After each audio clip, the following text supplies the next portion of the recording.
तो कहानी की शुरुआत में हमें निक नाम के एक इंसान को दिखाया जाता है। वो एक होटल में जाने के बाद वहाँ पर एक रूम बुक करता है। इसके बाद कार्टर जो होटल में काम करता है वो उसे उसके कमरे तक लेकर के जाता है और उसके लिए खाना भी लेकर के आता है। थोड़ा सा खाना खाने के बाद सामान पर लगे हुए फिंगरप्रिंट को वो मिटाने लगता है। ऐसा करने के बाद वो जा करके एक लेटर पर कुछ लिखता है और वो खिड़की को खोल करके बिल्डिंग के बाहर चला जाता है, वहाँ पर खड़ा हो जाता है। आखिर वो ये सब क्यों कर रहा था ये किसी को नहीं पता था। उसकी एक गलती की वजह से उसकी मौत भी हो सकती है, लेकिन वो अपनी जान की परवाह नहीं करता है और बिल्डिंग के किनारे जाकर के खड़ा हो जाता है। यहाँ पर एक इंसान था जो नीचे से उसे इस हालत में देख लेता है। अब यहाँ पर सीन कट होता है और हमें लगभग 1 महीने पहले एक जेल को दिखाया जाता है। यहाँ पर हम निक को देखते हैं जो किसी वजह से जेल में बंद था और वो इस समय कैदियों से फाइट कर रहा था। माइक नाम का एक इंसान उससे मिलने के लिए आता है जो उसका पार्टनर है। यहाँ पर हमें मालूम चलता है कि निक भी एक पुलिस ऑफिसर है माइक की तरह, और एक समय ये दोनों साथ में काम करते थे।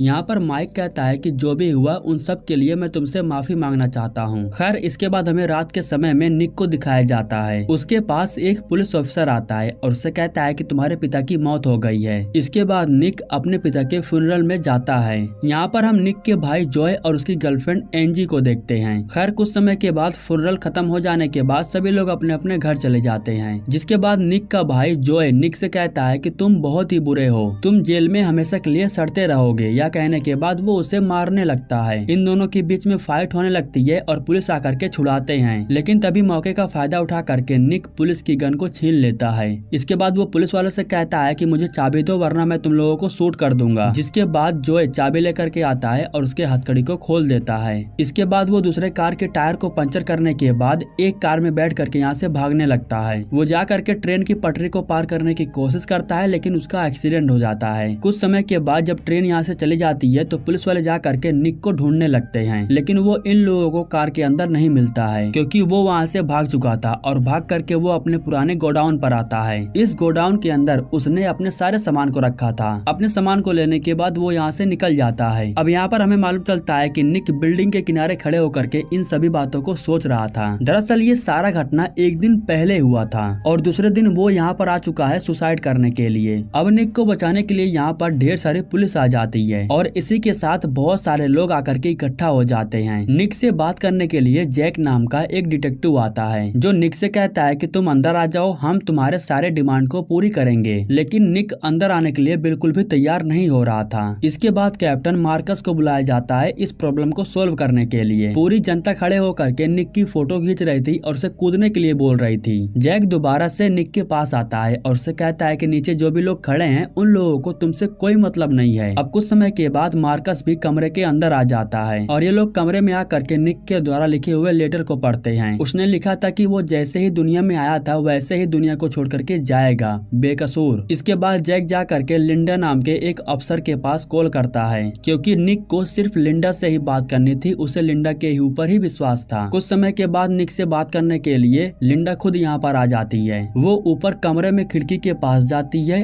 और निक से मिलती है। वो उससे यही कहती है कि तुम आखिर ये सब क्यों कर रहे हो, अंदर आ जाओ, हम आराम से बात करते हैं। तुम्हारी जो डिमांड है उसे हम लोग जरूर पूरी करेंगे। तभी निक कहता है कि बहुत ही बुरा लगता है जब पूरी दुनिया आपके खिलाफ हो जाए और अपने आप को बेगुनाह साबित करने के लिए आपके पास कोई ऑप्शन ना हो। यहाँ पर सीन कट करके हमें डेविड नाम के एक अमीर इंसान को दिखाया जाता है। इंग्लैंडर नाम की एक कंपनी है जिसका वो मालिक है और उस कंपनी के अंदर ज्वेलरी बनाने और बेचने का काम किया जाता है। इस तरीके से वो करोड़ों का कारोबार करते रहता है। डेविड के अंदर एक खास बात है और वो ये है कि वो एक घमंडी इंसान है। कार्टर को बुला करके मार्कस उससे पूछताछ करता है। वो कहता है कि उन्होंने $300 का नाश्ता मंगाया था और इसके बदले में उन्होंने मुझे $100 का टिप भी दिया था। इसके बाद हमें निक को दिखाया जाता है उसके कान में कुछ लगा था जिससे वो किसी से बातें कर रहा था। इसके बाद हमें मालूम चलता है कि वो अपने भाई जॉय और उसकी गर्लफ्रेंड एंजी के साथ संपर्क में था, उससे बातें कर रहा था। जॉय और एंजी ये दोनों एक बिल्डिंग के ऊपर जाते हैं जहाँ से निक दिखाई दे रहा था। ये लोग अपने बैग में से एक कागज को निकालते हैं जिस पर लिखा गया था कि बम को कैसे बनाते हैं। यहाँ पर हमें मालूम चलता है कि जॉय और एंजी जिस बिल्डिंग के ऊपर थे वो डेविड का ज्वेलरी शॉप था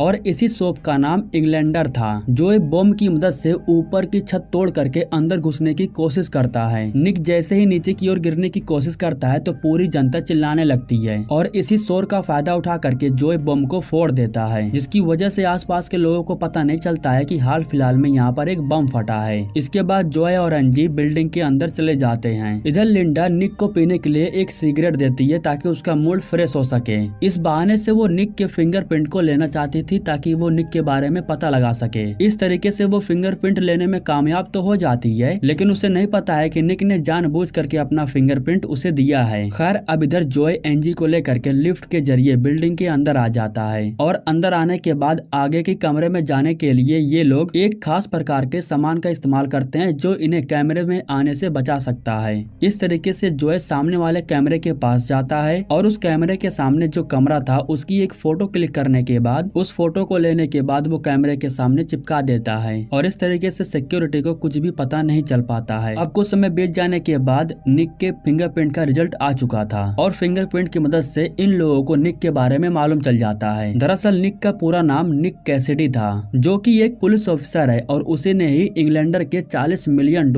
वाले हीरे को चुराया था। उसके ऊपर डायमंड चोरी करने का इल्जाम है और वो इस समय जेल से भागा हुआ एक फरार मुजरिम है। डेविड के हीरे चोरी हुए थे और इस समय डेविड का वो दुकान रास्ते के दूसरे तरफ ही था, इसलिए मार्कस सिक्योरिटी के पास कॉल करता है और दुकान को खोल करके उसे चेक करने के लिए कहता है। इधर जॉय और एंजी सिक्योरिटी को तोड़ करके उस कमरे में जाने की कोशिश कर रहा था जहाँ पर सारे हीरो को डेविड ने रखा था। अब निक को अच्छे तरीके से पता है कि उसने चोरी नहीं किया है बल्कि डेविड ने उसे फंसाया है और ये बात वो लिंडा को भी बताता है। वो लिंडा से कहता है कि उस हीरो को लेकर के मुझे दूसरी जगह पर जाना था और मैं अपनी टीम के साथ उस हीरो को लेकर के मेन जगह पर पहुंचने वाला था, लेकिन उससे पहले ही डेविड अपने लोगों के साथ आकर के मेरे पास से हीरा छीन लिया और उल्टा मेरे ही ऊपर इल्जाम लगा दिया कि मैंने ही हीरा को चुराया है। उसके साथ एक पुलिस वाला भी मिला हुआ है, इसलिए मेरी बातों का कोई भी यकीन नहीं कर रहा है। डेविड ऐसा इसलिए कर रहा है क्योंकि वो कर्ज में डूब गया था। उसने आरबीआई और रियल एस्टेट से $50 मिलियन का कर्ज लिया था क्योंकि वो अपने कारोबार को बढ़ाना चाहता था, लेकिन उसका कारोबार डूब गया। तभी निक देखता है कि उस दुकान के अंदर सिक्योरिटी गार्ड जा रहे थे और इसीलिए निक अपने पास से ढेर सारे पैसों को निकालता है और उसे नीचे की तरफ फेंकने लगता है, जिसकी वजह से सभी लोग पैसे लूटने के लिए सामने आ जाते हैं और ये लोग भीड़ में फंस जाते हैं। ये लोग फटाफट काम करने के बाद फिर से ऊपर जा करके छुप जाते हैं और इसी वजह से जब सिक्योरिटी गार्ड अंदर आते हैं तो वे लोग इन लोगों को नहीं देख पाते हैं। इधर सिक्योरिटी गार्ड लॉकर तक जाने के लिए एक कोड का इस्तेमाल करता है और ये लोग उस कोड को नोट कर लेते हैं। अंदर आने के बाद ये लोग देखते हैं कि लॉकर बिल्कुल ठीक ठाक था। गार्ड मार्कस के पास कॉल करता है और उसे कहता है कि यहाँ पर सब कुछ ठीक है। जब माइक को निक के बारे में पता चलता है तो वो निक से बात करने के लिए यहाँ पर आता है तो लिंडा कहती है कि ये मेरा केस है, मैं तुम्हें उससे बात करने नहीं दे सकती हूँ। यह कहने के बाद वो उसे यहाँ से वापस भेज देती है। इधर हमें एंजी को दिखाया जाता है जो एक पाइप के जरिए लॉकर तक जाने की कोशिश कर रही थी। अगर ये लोग कोड को डायरेक्ट डालते तो अंदर का अलार्म बजने लगता और उन्हीं सब अलार्म को बजने के लिए सबसे पहले एंजी अंदर आती है। निक उसे बताता है कि रेड वायर को काटने के बाद उसे प्रोसेसर के साथ जोड़ दो, इससे होगा ये कि अंदर का जो सेंसर अलार्म है सब कुछ ऑफ हो जाएगा। लेकिन अगर गलती से भी गलत वायर कट जाता तो ये लोग पकड़े जाते, लेकिन एंजी सब कुछ संभाल लेती है और इसके बाद ये लोग गेट को खोल करके लॉकर के अंदर चले जाते हैं। फिंगरप्रिंट के रिपोर्ट से इन लोगों को मालूम चलता है कि निक जेल के अंदर बैठ करके बम बनाने का काम कर रहा था। इधर जॉय और निक उस तिजोरी को खोलने की कोशिश कर रहे थे जिसके अंदर ढेर सारा डायमंड रखा गया है और ये लोग अपने दिमाग से उस लॉकर को खोलने में कामयाब भी हो जाते हैं और ये लोग काफी समय से उस डायमंड को ढूंढ रहे थे, लेकिन वो डायमंड इन लोगों को नहीं मिलता है। पूरा छानबीन करने के बाद जब इन लोगों को वो डायमंड नहीं मिलता है तो जॉय निक से कहता है कि वो डायमंड यहाँ पर नहीं है, जिसके बाद निक कहता है कि अब तुम लोगों को पता है कि क्या करना है। अब उस हीरे का पता लगाने के लिए जॉय जा करके उस दुकान के अंदर का सिक्योरिटी अलार्म को बजा देता है और जब सिक्योरिटी गार्ड को इसके बारे में पता चलता है तो वो भाग करके दुकान के अंदर जाता है। लॉकर के अंदर जाने के बाद वो सबसे पहले वहाँ पर भाग के जाता है जहाँ पर उसने हीरे को चुरा करके रखा था। वो दीवार के अंदर एक अलग जगह थी जिसके बारे में बहुत कम लोगों को पता था। कोड को खोलने के बाद जब वो देखता है कि हीरा यहाँ पर मौजूद है तो वो बहुत खुश होता है, लेकिन अब हीरे को निकालने के बाद वो अंदर नहीं रखता है बल्कि उस हीरे को अपने पास ही रख लेता है और यही उसकी सबसे बड़ी गलती हो जाती है। इधर हमें माइक को दिखाया जाता है जो जैक को धक्का दे करके कमरे के अंदर चला जाता है क्योंकि वो निक से बात करके उसे समझा करके अंदर लाना चाहता था। लेकिन तभी निक कहता है कि मुझे तुम्हारे ऊपर शक है कि तुम डेविड के साथ मिले हुए हो क्योंकि उस समय तुम मेरे साथ मौजूद थे और तुम्हारे अलावा किसी को नहीं पता था कि वो हीरा कहाँ पर जा रहा है। इसी समय ऊपर से पुलिस फोर्स आ जाती है निक को पकड़ने के लिए, लेकिन वो पुलिस को पकड़ करके दूसरे साइड चला जाता है और कांच को तोड़ने के बाद बिल्डिंग के अंदर चला जाता है। अब इधर मार्कस अपने आदमियों को निक को शूट करने का ऑर्डर दे देता है और अब निक को किसी भी वक्त उसे शूट कर दिया जाएगा। इधर डेविड जब अपने ऑफिस में जाता है तो वहाँ पर जॉय और एंजी थे। जॉय कहता है कि तुमने मेरे भाई के ऊपर इतना बड़ा चोरी का इल्जाम लगाया है, हमारी फैमिली 1 महीने से कोर्ट के चक्कर लगा रही है। यह कहने के बाद वो डेविड को गन दिखाता है और उसके पास से हीरे को ढूंढने लगता है और इन लोगों को बड़ी ही आसानी से वो हीरा मिल भी जाता है। जाने से पहले जॉय डेविड को एक हथकड़ी से बांध देता है और इसके बाद वो अपने भाई को बचाने के लिए जाता है। वो होटल के अंदर जा करके कार्टर से मिलता है और उसे अपना बैग दे देता है। इसके बाद कार्टर उस बैग को अपने पास रखता है और बैग के अंदर से वो हीरा निकाल करके अपने पास रख लेता है। इधर डेविड जैसे तैसे करके अपने आप को फोन तक लेकर के आता है और फोन लगाता है और वो फोन मार्कस के पास लगा करके उससे कहता है कि वो हीरा निक के भाई के पास है, उसे फौरन जा करके ले लो वरना हम दोनों फंसेंगे। इधर हमें निक को दिखाया जाता है जो पुलिस वाले से बच करके भाग रहा था और तभी अचानक से उसके सामने कार्टर आ जाता है। जिस हीरे को उसने लिया था वो हीरा उठा करके वो निक को दे देता है और उसे यहाँ से भागने के लिए कहता है। निक फौरन भागते हुए कमरे के खिड़की के बाहर आता है और बिल्डिंग के ऊपर चढ़ने लगता है। उसे देख करके नीचे जो भी लोग थे वो चिल्लाने लगते हैं और उसकी फोटोज को क्लिक करने लगते हैं। इधर मार्कस ने जॉय और एंजी को पकड़ लिया था और वो जॉय को मार करके उससे पूछ रहा था कि वो डायमंड कहाँ पर है। इधर निक भागते हुए बिल्डिंग की छत पर आ जाता है लेकिन यहाँ पर पुलिस भी उसका पीछा करते हुए आ जाती है और आखिरी में वो खुद अपने आप को पुलिस के हवाले कर देता है। यहाँ पर लिंडा थी जो पुलिस वाले को समझाती है और कहती है कि वो अब कुछ नहीं करेगा, लेकिन तभी यहाँ पर मार्कस आ जाता है जो अपने अफसरों से कहता है कि लिंडा को पकड़ करके यहाँ से लेके जाओ। जब डेविड आता है तो वो निक के भाई को अपने साथ लेकर के आता है, या तो वो अपनी बेगुनाही साबित करे